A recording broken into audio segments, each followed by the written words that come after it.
one of the foundations of the work that we're doing here is not just that we are a microcosm of the macrocosm, as Rumi said. We're a drop. We're not a drop in the ocean of the infinite. We are the mighty ocean itself. And in the understanding of the Sanatana Dharma from ancient India,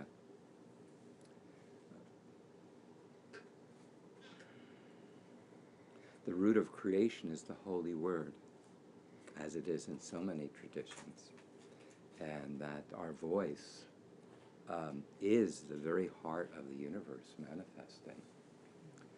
That when we breathe in, there's a still point at the very heart between the in-breath and the out-breath. And voice, the root of voice and the root of our word is from this still point at the very heart of our energy field. Do you hear that? The prana, the still point, the apana, the in and the out breath. So we're going to be chanting the divine logos, the holy word, the mystic syllable, ah, see, ah, oh, 7 times, understanding that there is no cathedral on this earth as profound as the cathedral of your body. And there is no holy place on this earth as sacred as your own divine heart. You know, we have been so brainwashed by spiritual materialism to look outside of ourselves, to look at these magnificent cathedrals. But you are the ultimate home of the sacred, as is all of nature, as is all of life. So let's embrace the goddess. She is our salvation. She is the power to take us from ignorance and darkness into the light of the divinity of our own hearts, of our own lives. So we are all drowning in this ocean of ignorance. So let's embrace her as a life raft to knowledge, to salvation, in our very own hearts as we call out to her with thanks and praise with the mystical syllable Om. So just picture her incredible compassion and the beauty of your heart and the wisdom and the majesty of the life that lives within you, this ancient, infinite being that you are, as we chant the mystical syllable Om with great thanks and praise in awe and majesty. 7 times.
this sacred water, which has been water. The elements are, well, this water has been invested with a great deal of love and prayer, and is a blending of waters from many places, and we're going to bring it out to the east branch of the South Fork of the mighty Eel River, a river that flows north, the south rather than, yeah. It's useful to understand the purity of the elements, that the elements, fire, water, air, ether, are interdimensional portals because they are so coherent. They vibrate with a great harmony.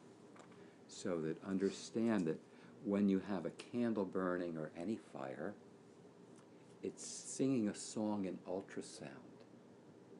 And that song that it sings in ultrasound is so coherent that it purifies the space around it. It purifies the ethers around you. Do you hear that? So this is why in any kind of traditional, whenever traditionally you created sacred space, there was always fire there, because fire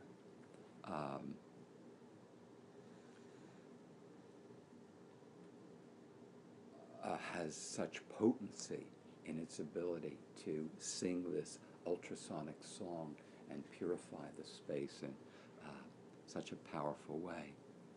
And again, the same thing in most ritual, water is very central, because water is so pure, and water is such an incredible medium for consciousness. Its purity is so subtle and so deep and so profound that is, it's the essence of life. It's the original medicine. So that these waters that have been prayed in, that they've shown crystallize in these waters, that when you bring your consciousness in water, actually changes the way its organization in ways that we can see physically when we freeze the molecules. So water is incredibly, incredibly pure, and it's always good to, and we'll talk about that more when we go on. And we've put the water in this cow lota from India, from Badrinath in the Himalayas, and a sacred place on our earth. And the cow is a symbol of the sacredness of all life and the generosity of nature. How the cow, just is always feeding us and nurturing us with her milk, and so generously caring for us. And she's a symbol of the incredible fecundity of nature and the amazing, amazing generosity of nature. So we've put the cow on our altar as a symbol of the sacredness of all life and the generosity and the kindness and the... Oh, I want to say one more thing about fire.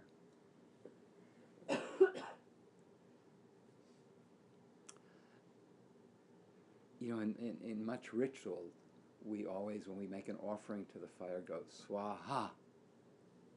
Swaha is the name of the Shakti, the feminine aspect of fire, the goddess of fire. Brihaspati, the great sage who is at the root of our evolution here on earth, his Shakti, his power and manifestation is swaha. That when we make that offering, we're making it to the goddess, to the feminine. We think of fire as very masculine, and certainly orange fire is usually masculine, but what we nourish ourselves mostly with is blue fire, the feminine fire, the cooking fire. You think about that. And of course there's the purple fire, the violet flame, which is more neutral.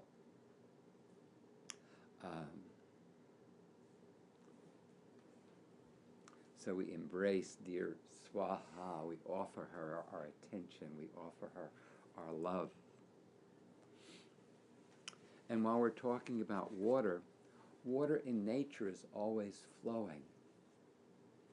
And that gives her her life. Think about how charismatic nature the water in nature is. Charisma is the gift of grace. And think about the charm that the sound of flowing water has, the gift of grace, the way we're all mesmerized and charmed by the sound of flowing water. And it's because of that coherence of that water is an interdimensional portal, because all creation is music, all creation is sound, and the purity. And so you're seduced by the charisma, the grace of grandmother water when she's flowing. And she is that interdimensional portal in her purity. So traditionally, whenever you wanted to purify someone or something, water. Every tradition we use water. We take a little water. Now, most of us are drinking dead water because water is always flowing, and we put it in bottles, we put it in pipes. So in India, you never take water directly to your lips. You always pour the water, because when you pour the water, it entrains in quantum fashion, with its inherent coherence. So like anywhere you go, they'll have one ladle there, and everyone will drink from the same ladle, because no one puts it to their lips. And this way the water is able to pour and regain its inherent life, its inherent coherence, because we're living in this ocean of ultrasound.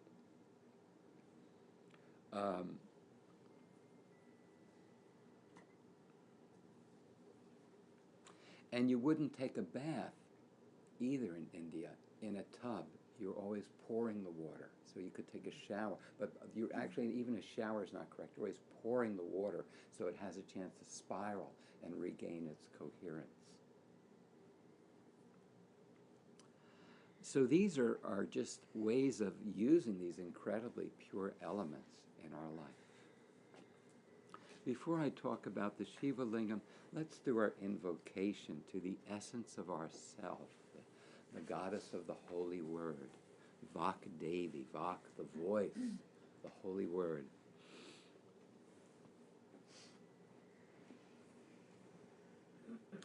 And the mantra is Om, the holy word, I'm, the Shakti, the feminine aspect of the holy word, Shrim. In your booklet, I talk about Shrim, Harim, the qualities. Shri is the goddess, is Lakshmi, is fecundity, is nurturance, is beauty and splendor. Shrim just purifies us and opens us to all the gifts of Mahalakshmi. Lakshmi is the Shakti of Vishnu. Vishnu means to pervade, to vitiate, to pervade and make alive. Video, to see, to be conscious. So Vishnu is this all-pervasive intelligence. And the Shakti of Vishnu is Shri, as in the Shri Yantra, or Shri, Shri, Shri. It's the presence of the feminine and all the blessings of the goddess, all the blessings of the feminine.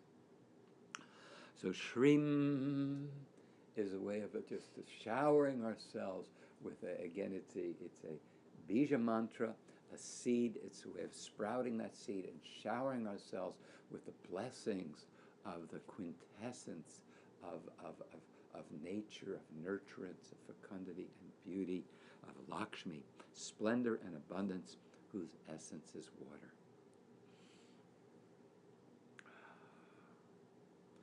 Hrim.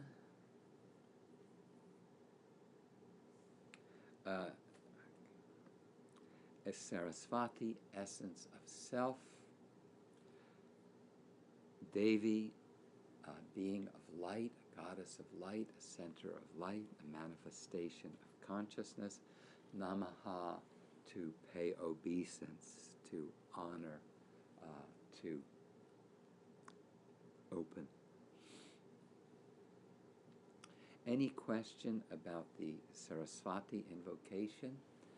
Again, the root idea is we're not praying to anything outside of ourselves. That she is an inherent quality, an attribute of universal consciousness that we're seeking to cultivate, and this is the mantra is a way of elevating our own consciousness and cultivating our own divine divinity. You want to chant the mantra into the sanctum sanctorum of your heart. These are ecstatic spiritual practices. You're welcome to get as drunk on the wine of divine love as you're capable of getting. This is called the love that never faileth. Every other love will break your heart, will lie to you, will cheat with you, cheat on you. Every other love is a bartering of the egos. Your relationship to the divine is a very unique love in that it's totally unlimited.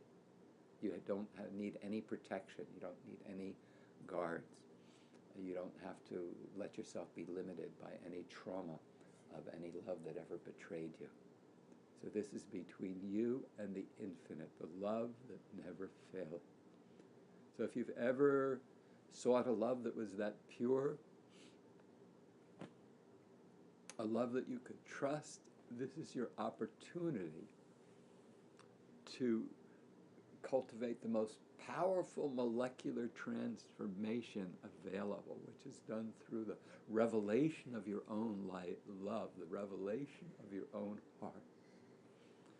So let's open to this gift that's right here.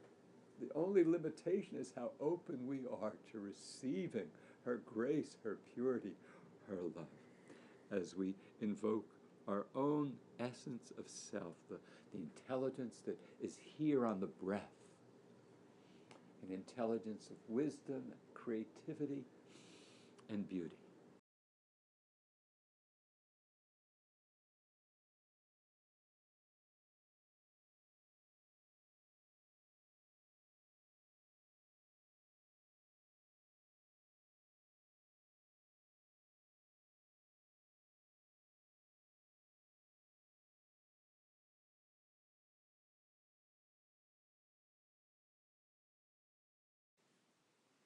I'm really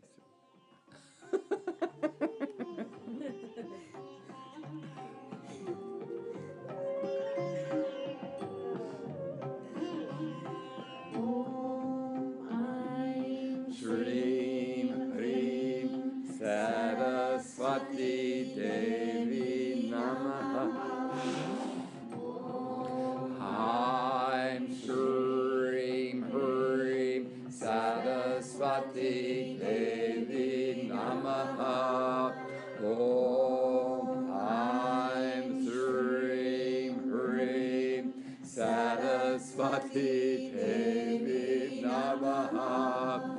Om I'm Shreem Hreem Saraswati Devi Namaha.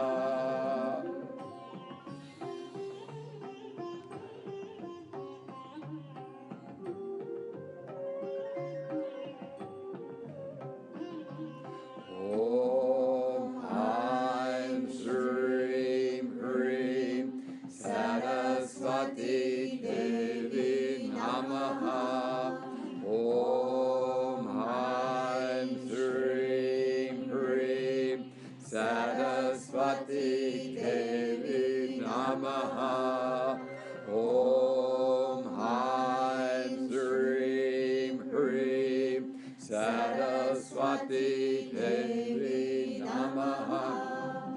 Om I'm Shreem Hreem Saraswati Devi Namaha.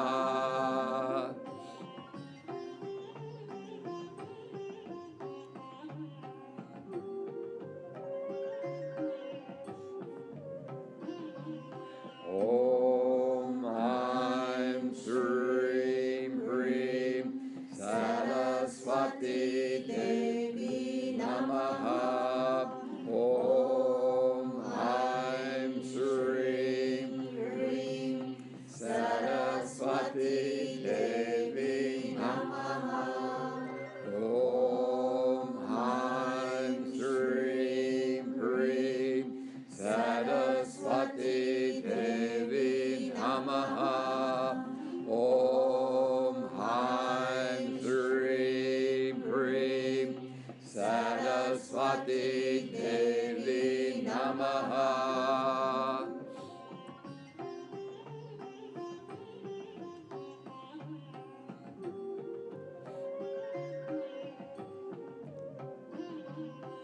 Om Aim Shrim Hrim Saraswati Devi Namaha.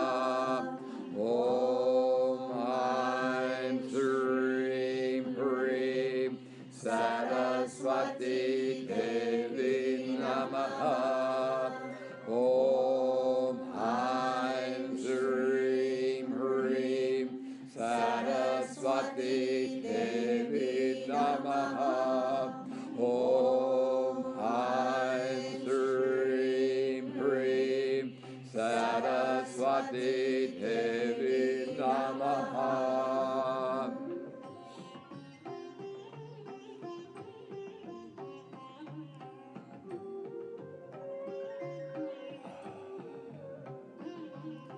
Om Aim Shrim Hrim Saraswati Devi Namaha. Om Aim Shrim Hrim Saraswati Devi Namaha. Om Aim Shrim Hrim Saraswati Devi Namaha. Om Aim Shrim Hrim Saraswati Devi Namaha.